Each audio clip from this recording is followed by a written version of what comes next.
ओम शांति। आज 20/11/2025 के शिव बाबा के मधुर महावाक्य सुनेंगे। मीठे बच्चे, बाप आए हैं तुम बच्चों को शांति और सुख का वर्षा देने। तुम्हारा स्वधर्म ही शांत है, इसलिए तुम शांति के लिए भटकते नहीं हो। प्रश्न: अभी तुम बच्चे 21 जन्मों के लिए अखुट खजानों में वजन करने योग्य बनते हो, क्यों? उत्तर: क्योंकि बाप जब नई सृष्टि रचते हैं तब तुम बच्चे उनके मददगार बनते हो। जब बाबा अभी स्थापना का कार्य चल रहा है सतयुग की, तो तुम बच्चे उनकी मददगार बनते हो, अपना सब कुछ उनके कार्य में सफल करते हो। इसलिए बाप उसके रिटर्न में 21 जन्मों के लिए तुम्हें अखुट खजानों में ऐसा वजन करते हैं जो कभी धन भी नहीं खुटता, दुख भी नहीं आता, अकाले मृत्यु भी नहीं होती। गीत है मुझको सहारा देने वाले। ओम शांति। मीठे मीठे रूहानी बच्चों को ओम का अर्थ तो सुनाया है। कोई कोई सिर्फ ओम कहते हैं, परंतु कहना चाहिए ओम शांति। सिर्फ ओम का अर्थ निकलता है ओम आत्मा। ओम शांति का अर्थ है मैं आत्मा शांत स्वरूप हूँ। हम आत्मा हैं, यह हमारा शरीर है। पहले है आत्मा, पीछे है शरीर। आत्मा शांत स्वरूप है, उनका निवास स्थान है शांति धाम। बाकी कोई जंगल में जाने से सच्ची शांति नहीं मिलती है। सच्ची शांति मिलनी ही तब है जब घर जाते हैं, दूसरा शांति चाहते हैं जहाँ अशांति है। यह अशांति का दुख धाम विनाश हो जाएगा, फिर शांति हो जाएगी। तुम बच्चों को शांति का वर्षा मिल जाएगा। वहाँ न घर में न बाहर राजधानी में अशांति होती। कहाँ? सतयुग में। उसको कहा जाता है शांति का राज्य। यहाँ है अशांति का राज्य, क्योंकि रावण राज्य है, वह है ईश्वर का स्थापन किया हुआ राज्य। फिर द्वापर के बाद आसुरी राज्य होता है। असुरों को कभी शांति नहीं होती नहीं। घर में, दुकान में, जहाँ तहाँ अशांति ही अशांति होगी। 5 विकार रूपी रावण अशांति फैलाते हैं। रावण क्या चीज़ है, यह कोई भी विद्वान पंडित आदि नहीं जानते, समझते नहीं है। हम वर्ष वर्ष रावण को क्यों मारते हैं? सतयुग त्रेता में यह रावण होता ही नहीं। सतयुग त्रेता में यह रावण होता ही नहीं। अभी क्या रावण राज्य इसलिए चल रहा है क्योंकि 5 विकारों रूपी रावण ने मतलब सबको घेर रखा है। समझते नहीं है हम वर्ष वर्ष रावण को क्यों मारते हैं। सतयुग त्रेता में यह रावण होता ही नहीं, वह है ही देवी राज्य। कौन सा? सतयुग त्रेता। ईश्वर बाबा देवी राज्य की स्थापना करते हैं तुम्हारे द्वारा, अकेले तो नहीं करते हैं। तुम मीठे मीठे बच्चे ईश्वर के मददगार हो। आगे थे रावण के मददगार, अब ईश्वर आकर सर्व की सद्गति कर रहे हैं। पवित्रता, सुख, शांति की स्थापना करते हैं। तुम बच्चों को ज्ञान का अब तीसरा नेत्र मिला है। सतयुग त्रेता में दुख की बात नहीं, कोई गाली आदि नहीं देते, गंध नहीं खाते। यहाँ तो देखो गंध कितना खाते हैं, दिखाते हैं। श्री कृष्ण को गौएं बहुत प्यारी लगती थी। ऐसे नहीं कि श्री कृष्ण कोई ग्वाला था, गौ की पालना करते थे, नहीं। वहाँ की गौ और यहाँ की गौ में बहुत बहुत फर्क है। वहाँ की गाय सतो प्रधान बहुत सुंदर होती है, जैसे सुंदर देवताएं वैसे गाय। देखने से ही दिल खुश हो जाए। वह है ही स्वर्ग। क्या? सतयुग। यह है नर्क। सभी स्वर्ग को याद करते हैं। स्वर्ग और नर्क में रात दिन का फर्क है। रात होती है अंधियारी, दिन में है सोजरा।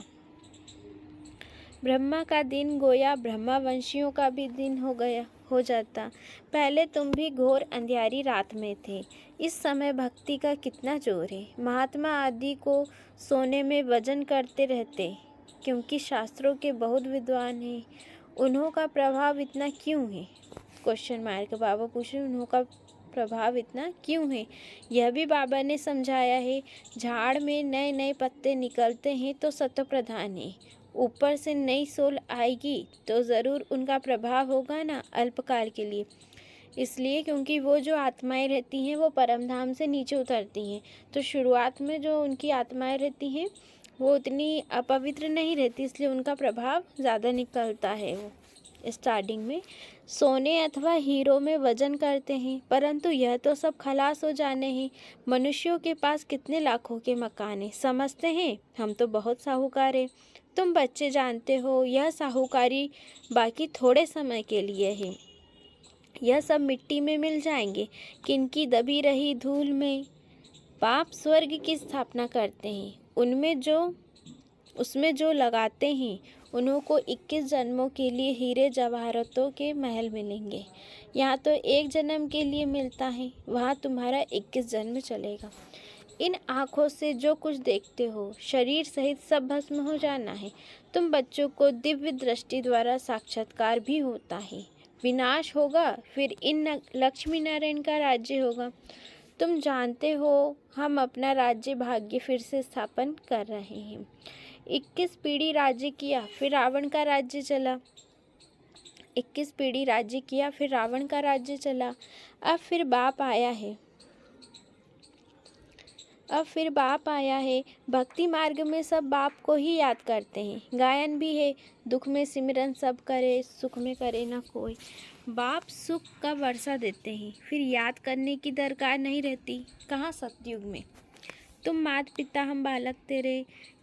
अब यह तो माँ बाप होंगे अपने बच्चों के। यह है पारलौकिक माता पिता की बात। अभी तुम ये लक्ष्मी नारायण बनने के लिए पढ़ते हो। स्कूल में बच्चे अच्छा पास होते हैं तो फिर टीचर को इनाम देते हैं। अब तुम उनको क्या इनाम देंगे? कौन को? बाबा, यहाँ शिव बाबा की बात कर रहे हैं, क्योंकि वही तो हमारा टीचर है। तुम तो उनको अपना बच्चा बना लेते हो, जादूगरी से दिखलाते हैं। श्री कृष्ण के मुख में माँ ने देखा माखन का गोला। अब श्री कृष्ण ने तो जन्म लिया सतयुग में, वह तो माखन आदि नहीं खाएंगे, वह तो है विश्व का मालिक। तो यह किस समय की बात है? बाबा पूछ रहे हैं ये किस समय की बात है? यह है अभी संगम की बात। तुम जानते हो हम यह शरीर छोड़ बच्चा जाए बनेंगे, विश्व का मालिक बनेंगे। दोनों क्रिश्चियन आपस में लड़ते हैं और माखन मिलता है तुम बच्चों को, रजाई मिलती है ना। जैसे वो लोग भारत को लड़ाकर मक्खन खुद खा गए। क्रिश्चियन की राजधानी पौन हिस्से में थी, पीछे आहिस्ते आहिस्ते छूटती गई है। सारे विश्व पर सिवाय तुम्हारे कोई राज्य कर न सके।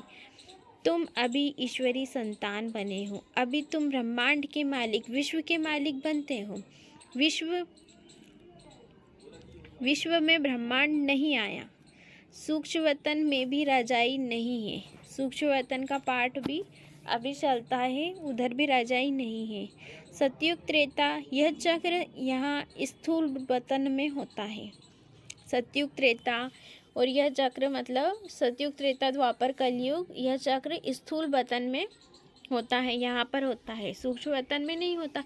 और राजाई जो मिलती है वो यहाँ पर ही मिलती है, स्थूल वतन में, कोई सूक्ष्म वतन में राजाई नहीं मिलती है। ध्यान में आत्मा कहाँ जाती नहीं, आत्मा निकल जाए तो शरीर खत्म हो जाए। यह सब है साक्षात्कार। रिद्धि सिद्धि द्वारा ऐसे भी साक्षात्कार होते हैं जो यहाँ बैठे विलायत की पार्लियामेंट आदि देख सकते हैं। बाबा के हाथ में फिर है दिव्य दृष्टि की चाबी। तुम यहाँ बैठे लंदन देख सकते हो। औजार आदि कुछ नहीं जो खरीद करना पड़े। ड्रामा अनुसार उस समय पर वह साक्षात्कार होता है जो ड्रामा में पहले से ही नूंद है। जैसे दिखाते हैं भगवान ने अर्जुन को साक्षात्कार कराया, ड्रामा अनुसार उनको साक्षात्कार होना था, यह भी नूंद है, कोई की बड़ाई नहीं है। यह सब ड्रामा अनुसार होता है। श्री कृष्ण विश्व का प्रिंस बनता है, गोया मक्खन मिलता है। यह भी कोई जानते नहीं कि विश्व किसको, ब्रह्मांड किसको कहा जाता है। ब्रह्मांड में तुम आत्माएं निवास करती हो। सूक्ष्म वतन में आना जाना, साक्षात्कार आदि इस समय होता है। फिर 5000 वर्ष सूक्ष्म वतन का नाम नहीं होता, क्योंकि जो सूक्ष्म वतन का जो पाठ चलता है वो अभी इसी संगम पर ही चलता है। इसके बाद जैसे अपन देखो सतयुग त्रेता में या द्वापर कलयुग में सूक्ष्म वतन का पाठ नहीं रहता है। कहा जाता है ब्रह्मा देवताए नमः, फिर कहते हैं शिव परमात्माए नमः। तो सबसे ऊंच तो हो गया ना, उनको कहा जाता है भगवान। वह देवताएं हैं मनुष्य, परंतु देवी गुण वाले हैं। बाकी 4 8 भुजा वाले मनुष्य होते नहीं।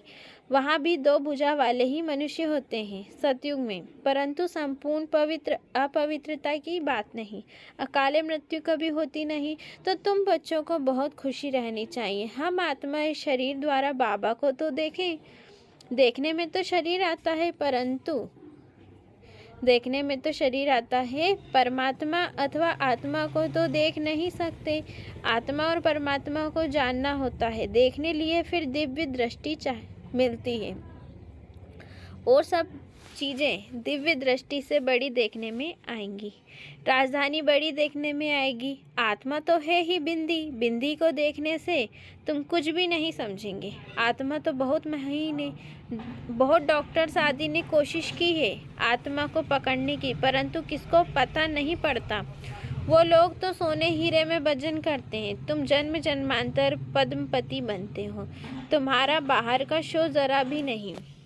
साधारण रीति इस रथ में बैठ पड़ाते हैं। उनका नाम है भागीरथ। यह है पतित पुराना रथ, जिसमें बाप आकर ऊँचते ऊँच सर्विस करते हैं। बाप कहते हैं, मुझे तो अपना शरीर है नहीं। किनको? शिव बाबा को। मैं जो ज्ञान का सागर, प्रेम का सागर हूँ, तो तुमको वर्षा कैसे दूँ? ऊपर से तो नहीं दूंगा। क्या प्रेरणा से पढ़ाऊँगा? बाबा पूछ रहे, क्या प्रेरणा से पढ़ाऊँगा? जरूर आना पड़ेगा ना। भक्ति मार्ग में मुझे पूछते हैं, सबको प्यारा लगता हूँ। गांधी नेहरू का चित्र प्यारा लगता है, उनके शरीर को याद करते हैं। आत्मा जो अविनाशी है, उसने तो जाकर दूसरा जन्म लिया। बाकी विनाशी चित्र को याद करते हैं। वह भूत पूजा हुई ना, समाधि बनाकर उन पर फूल आदि बैठ चढ़ाते हैं। यह है यादगार। शिव के कितने मंदिर हैं? सबसे बड़ा यादगार शिव का है ना, सोमनाथ मंदिर का गायन है। मोहम्मद गजनबी ने आकर लूटा था। तुम्हारे पास इतना धन रहता है। बाबा, तुम बच्चों को रत्नों में वजन करते हैं। खुद को वजन नहीं करता हूँ, खुद को वजन नहीं करता हूँ। शिव बाबा, मैं इतना धनवान बनता नहीं हूँ, तुमको बनाता हूँ। उनको तो आज वजन किया, कल मर जाएंगे। धन कोई काम नहीं आएगा। तुमको तो बाप अखुट खजाने में ऐसा वजन करते हैं जो 21 जन्म साथ रहेगा। अगर श्रीमत पर चलेंगे तो वहाँ दुख का नाम नहीं, कभी अकाले मृत्यु नहीं होगी। मौत से डरेंगे नहीं। यहाँ कितना डरते हैं, रोते हैं। वहाँ कितनी खुशी होती है। जाकर प्रिंस बनेंगे, जादूगर, सौदागर, रत्नागर। यह शिव परमात्मा को कहा जाता है। तुमको भी साक्षात्कार कराते हैं, ऐसे प्रिंस बनेंगे। आजकल बाबा ने साक्षात्कार का पाठ बंद कर दिया है, नुकसान हो जाता है। अभी बाप ज्ञान से तुम्हारी सदगति करते हैं। पहले साक्षात्कार का पाठ चलता था, फिर बाबा ने बंद करवा दिया, क्योंकि उसमें कोई फ़ायदा होता नहीं है, इसलिए। अभी बाप ज्ञान से तुम्हारी सदगति करते हैं। तुम पहले जाएंगे सुखधाम, अभी तो है दुखधाम। तुम जानते हो आत्मा ही ज्ञान धारण करती, इसलिए बाप कहते हैं अपने को आत्मा समझो। आत्मा में ही अच्छे व बुरे संस्कार होते हैं। शरीर में हो तो शरीर के साथ संस्कार भस्म हो जाए। तुम कहते हो शिव बाबा, हम आत्माएं पढ़ती हैं शरीर द्वारा। नई बात है ना, हम आत्माओं को शिव बाबा पढ़ाते हैं। यह तो पक्का पक्का याद करो। हम सब आत्माओं को, वह बाप भी है, टीचर भी है। बाप खुद कहते हैं, मुझे अपना शरीर नहीं है, मैं भी हूँ आत्मा, परंतु मुझे परमात्मा कहा जाता है। शिव बाबा भी है आत्मा, लेकिन वो परमात्मा है, इसलिए उनको परमात्मा कहा जाता है। आत्मा ही सब कुछ करती है, बाकी शरीर के नाम बदलते हैं। आत्मा तो आत्मा ही है। मैं परमात्मा तुम्हारे मुआफिक पुनर्जन्म नहीं लेता हूँ। मेरा ड्रामा में पाठ ही ऐसा है जो मैं इनमें प्रवेश कर तुमको सुना रहा हूँ। इसलिए इनको भाग्यशाली रथ कहा जाता है। किनको? ब्रह्मा बाबा को। इनको पुरानी जुत्ती भी कहते हैं। शिव बाबा ने भी पुराना लॉन्ग बूट पहना है। बाप कहते हैं, मैंने इसमें बहुत जन्मों के अंत में प्रवेश किया है, पहले पहले यह बनते हैं तत्वम। बाबा कहते हैं, तुम तो जवान हो, मेरे से जास्ती पढ़कर उच्च पद पाना चाहिए, परंतु मेरे साथ बाबा है तो मुझे घड़ी घड़ी उनकी याद आती है। बाबा मेरे साथ सोता भी है।